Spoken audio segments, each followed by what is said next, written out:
नमस्कार सर्व गणेश भक्तांचे पाटील कुटुंबीय उमेळे वसई यांच्याकडून हार्दिक स्वागत। घरगुती गणेशोत्सव 2025 मध्ये आम्ही सादर करीत आहोत चलचित्र देखावा 2025 मधल्या दुर्दैवी घडामोडी।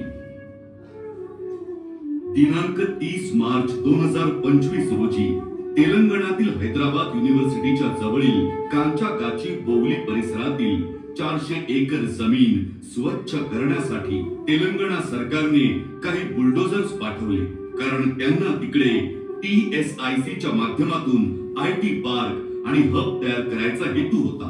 सरकारने दावा केला की ही जागा जंगलाची नसून सरकारी मालकीची आहे, पण विद्यार्थ्यांचं म्हणणं होतं की ह्या परिसरात 450 हून अधिक वनस्पती आणि प्राण्यांच्या प्रजाती आहेत। म्हणून विद्यार्थ्यांनी तात्काळ आंदोलन सुरू केलं आणि बुलडोझरांना अडवण्याचा प्रयत्न केला। मात्र 30 मार्च 2025 रोजी बुलडोझरांनी झाडे तोडण्यास सुरुवात केली।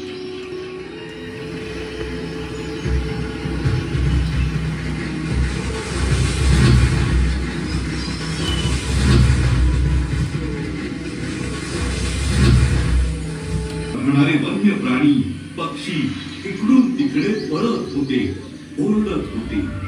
यात बरेच वन्यजीव जखमी झाले, तर काहींनी आपला जीव देखील गमावला। अशातच जंगलातील मोठमोठ्या प्राण्यांचा राग अनावर झाला होता। त्या रागामध्ये जंगलातील प्राण्यांनी देखील आक्रोश दाखवला।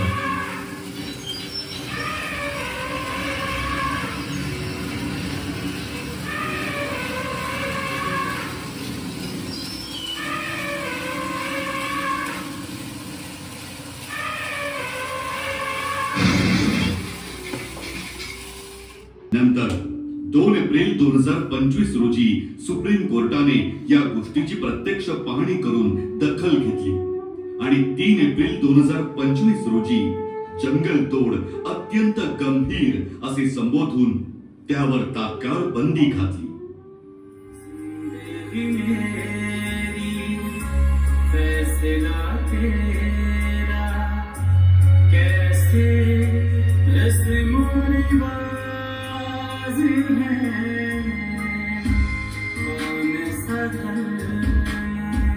सिखाता है ये किस ग्रंथ के अल्फाज हैं।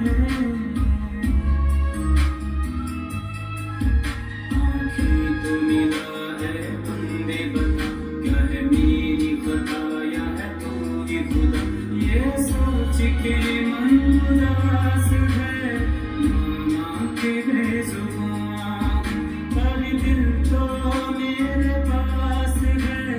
तेरी तरह है बंदी, जीने की मुझ पास है।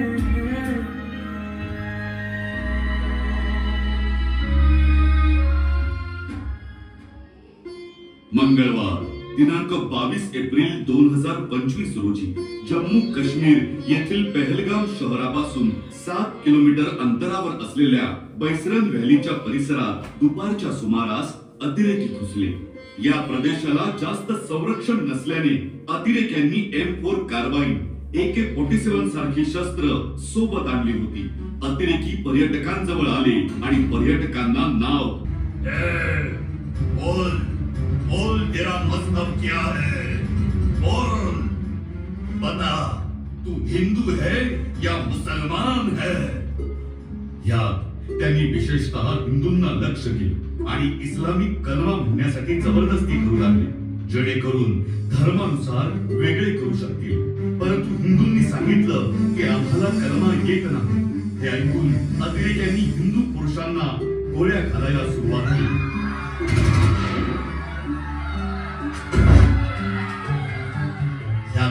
भारतीय नौदलाचे लेफ्टनंट श्री विनय नरवाल, जे हरियाणा येथे राहत होते, ते पत्नीसह पहलगाम येथे आले होते। परंतु दुर्दैवाने या अतिरेकी हल्ल्यात त्यांना देखील आपले प्राण गमवावे लागले।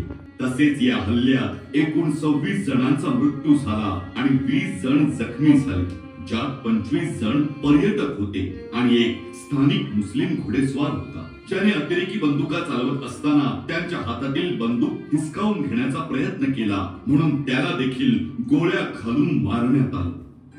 आणि ह्यावर आपल्या भारतीय सेनेने ऑपरेशन सिंदूरने चोख असं प्रत्युत्तर दिलं. हे आपणा सर्वांस माहीतच आहे. म्हणून आपल्याला भारतीय सेनेबद्दल अभिमान बाळगायला हवा आणि आपण तो बाळगतोच. जय हिंद.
दिनांक 12 जून 2025 रोजी अहमदाबादच्या सरदार वल्लभभाई पटेल आंतरराष्ट्रीय विमानतळावरून एअर इंडियाचे AI-171 चे विमान 230 प्रवासी आणि 12 क्रू मेंबर्स असे एकूण 242 प्रवासी विमानातून लंडनला जात होते. दुपारी 1:39 सुमारास विमान विमानतळावरून निघाले. अशातच विमानाचे वैमानिक श्री सुमित सभरवाल आणि त्यांचे सहवैमानिक क्लाइव्ह कुंदर यांना विमानात काहीतरी मोठा बिघाड झाला आहे असं समजलं. परंतु त्यावेळी विमान अशा परिस्थितीमध्ये होतं की जिकडून आपण माघारी जाऊ शकत नव्हतो. परंतु 600 ते 650 फूट उंचीवर गेल्यानंतर विमानाला वर उडण्यासाठी मिळणारी ताकद आहे ती पूर्णपणे मिळत नाही हे त्यांना समजताच त्यांनी अहमदाबाद ATC ला संपर्क केला. परंतु तो संपर्क देखील 4 ते 5 सेकंदात तुटला आणि अवघ्या 40 ते 50 सेकंदात विमान अहमदाबाद मधील मेघानी नगर येथील BJ मेडिकलच्या वसतिगृहावर कोसळले.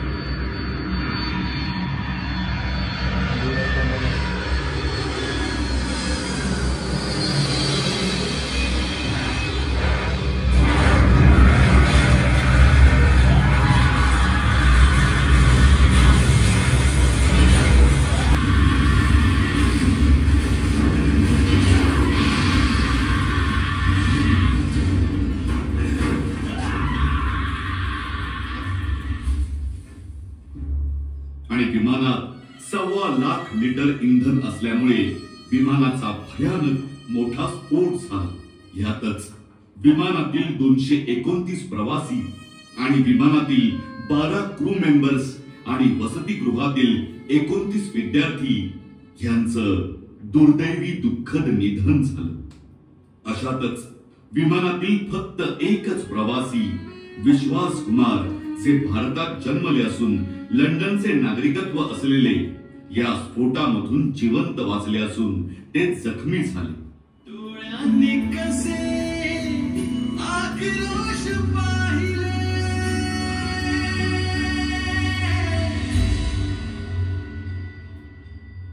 दिवस कसे आले विठ्ठला,